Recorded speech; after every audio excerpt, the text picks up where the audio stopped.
Hi అండి అందరికీ. ఈరోజు ఒక కొత్త రెసిపీతో మీ ముందుకు వచ్చాను. మన రెసిపీ ఏంటంటే గోంగూర మసాలా ఎగ్ గ్రేవీ అండి. అది ఎలా తయారు చేయాలో ఇప్పుడు చూద్దాం. ఇప్పుడు స్టవ్ వెలిగించి ఎలా తయారు చేయాలో చూద్దాం. ఇప్పుడు ఆయిల్ పోసుకుందామండి.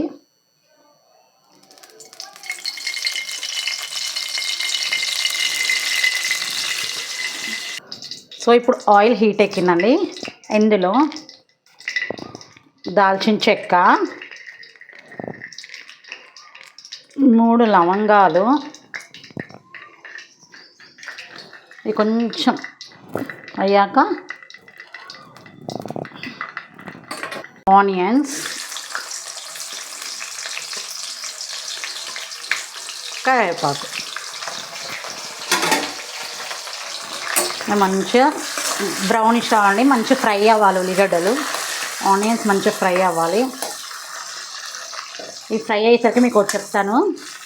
యాక్చువల్గా ఈరోజు గోంగూర ఎగ్ కర్రీ గ్రేవీ చేయడానికి ఒక కారణం ఉంది. ఏంటంటే మా మదర్ యాక్చువల్గా ఏ వీక్స్ తినరు అసలు. మండే తినరు, ట్యూస్డే తినరు, థర్స్డే, ఫ్రైడేస్ ఏ వీక్ తినరు. Only Sunday and Wednesday. So యాక్చువల్గా మా మదర్ నాన్ వెజ్ కూడా తినరు. తన కోసమే ఈరోజు ఈ గోంగూర ఎగ్ మసాలా గ్రేవీ చేస్తున్నాండి. అందుకే ఈరోజు స్పెషల్ ఎగ్ అందుకే చేస్తున్నాం. ఆనియన్స్ బాగా బ్రౌనిష్ కలర్ వచ్చిందండి. అల్లం వెల్లిగడ్డ పేస్ట్ కూడా వేసేసాను. ఇది మొత్తం మంచిగా ఇప్పుడు చక్కగా కలుపుకోవాలి. ఇప్పుడు టమాటా, చిన్న సైజ్ టమాటా తీసుకునండి. ఎందుకంటే పెద్ద సైజ్ టమాటా ఎందుకు తీసుకోలేదంటే ఆల్రెడీ మనకి గోంగూర చాలా పులుపు ఉంటుంది. సో మళ్ళీ ఇది కూడా టమాటా కూడా పెద్ద సైజ్ తీసుకుంటే మళ్ళీ ఫుల్గా అయిపోతుంది. అందుకే చిన్న సైజ్ తీసుకున్నాను. ఈ టమాటా మంచిగా నూనెలో మంచిగా మగ్గాలండి. ఇప్పుడు చిటికెడు పసుపు వేసుకుందాం. నేనైతే పసుపు ఎక్కువనే వేస్తాను. ఎందుకంటే పసుపు ఎక్కువ వేస్తే కూర కూడా కలర్ బాగుంటుంది. పసుపు యాంటీబయాటిక్ కూడా మంచిది హెల్త్కి కూడా. సో ఇప్పుడు చక్కగా కలుపుకోవాలి. ఒక 2 మినిట్స్ టమాటాలు మగ్గనిద్దాం. ఇప్పుడు చూడండి టమాటాలు చక్కగా మగ్గాయండి. ఇప్పుడు నేను గోంగూర పేస్ట్ ఆల్రెడీ నూనెలో ఫ్రై చేసుకొని పచ్చిమిర్చి, జీలకర్ర కొంచెం వేసి పేస్ట్ చేసుకున్నా. ఇప్పుడు ఇది ఇందులో వేద్దాం.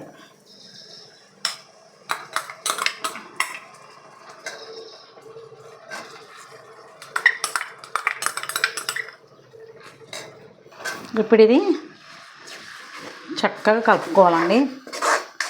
ఈ గోంగూర పేస్ట్ అనేది ఆయిల్లో కొంచెంసేపు ఫ్రై అవ్వాలి. మంచిగా ఏంటంటే ఆయిల్ మొత్తం పైకి రావాలి. సో మూత పెట్టి ఒక 10 మినిట్స్ ఉంచుదాం. ఇప్పుడు మూత తీసి చూద్దాము బాగా తేలిందో లేదో. సో చూడండి ఆయిల్ ఇందులో మొత్తం మంచిగా పైకి తేలింది. ఇప్పుడు మనము ఇందులో ఇప్పుడైతే కారం వేస్తున్నాం అండి. మనం కారం ఆల్రెడీ పచ్చిమిర్చి పేస్ట్లో వేసుకున్నాం కాబట్టి చూడండి స్పైస్ని బట్టి వేసుకోండి కారం. నేనైతే 1 స్పూన్ మీద కొంచెం వేస్తున్నాను. ఆ కారపొడి చప్పగానే ఉంటుంది కాబట్టి. ఇప్పుడు ఆ స్పూన్ మీద కొంచెం ఉప్పు వేస్తున్నాం. చక్కగా కలుపుకున్నాం.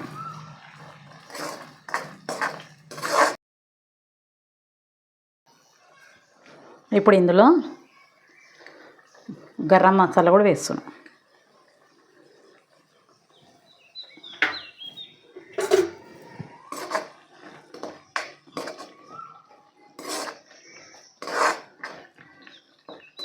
ఇందులో బాయిల్డ్ ఎగ్స్ వేస్తున్నాం. 6 బాయిల్డ్ ఎగ్స్ అయితే తీసుకున్నాను నేను.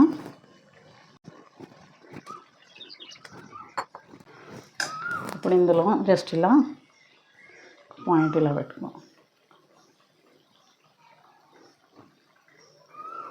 ఎగ్స్కి ఇలా కాట్ పెట్టుకోవడం వల్ల మనం ఏదైతే చేసిన గ్రేవీ మొత్తం అందులోకి వెళ్ళి చాలా బాగా టేస్ట్ వస్తుంది. ఇట్లా చక్కగా కలుపుకోవాలి. చూడండి ఎంత కలర్ఫుల్గా బాగుంది కదా బాయిల్డ్ ఎగ్. సో ఇప్పుడు ఇందులో తగినంత వాటర్ పోసుకుందాం. ఎందుకంటే చపాతీ చేసుకుంటాం, దేనికైనా చపాతీకైనా రైస్కైనా గ్రేవీ ఉంటేనే బాగుంటుంది.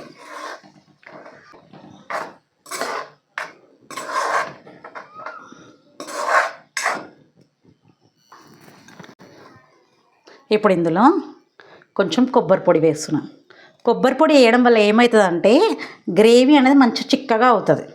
అందుకు నేను వేస్తాను కొబ్బరి పొడి. ఇప్పుడు మంచిగా దీన్ని చక్కగా కలుపుకోవాలి.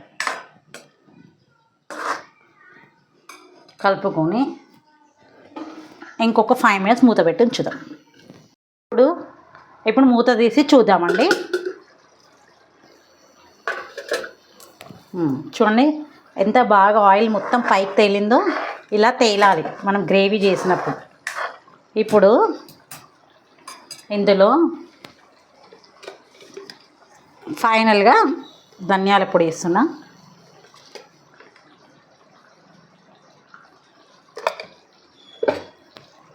వేసి చక్కగా కలుపుతున్నా.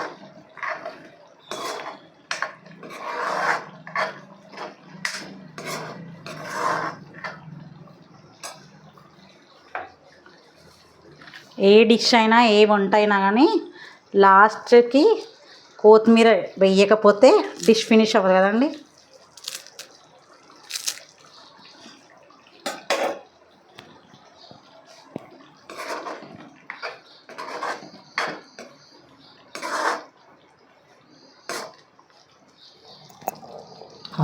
స్మెల్ అయితే అతురు చాలా బాగా వస్తుందండి. చూడాలి తింటే ఎలా ఉంటుందో టేస్ట్. సో ఇంకొక 1 minute ఉంచుదాం. ఇప్పుడు మూత తీసి చూద్దామండి. వావ్ ఎంత బాగా అయిపోయింది చూడండి. గోంగూర ఎగ్ బాయిల్డ్ గ్రేవీ చక్కగా అయిపోయింది. ఇప్పుడు ఇది మనము సర్వింగ్ బౌల్లో తీసుకుందాం. వేడి వేడిగా గోంగూర ఎగ్ గ్రేవీ అయితే అయిపోయిందండి.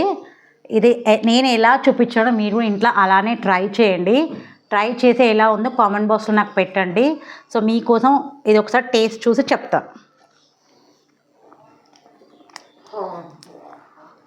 సూపర్ ఉందండి. టేస్ట్ అయితే ఎక్సలెంట్గా అయింది. నేను ఎలా చూపించినా అలానే మీరు ఇంట్లో చేయండి. ట్రై చేసి ఎలా ఉందో నాకు కామెంట్ బాక్స్లో పెట్టండి. బాయ్ అండి. నేను కంప్లీట్ చేస్తాను.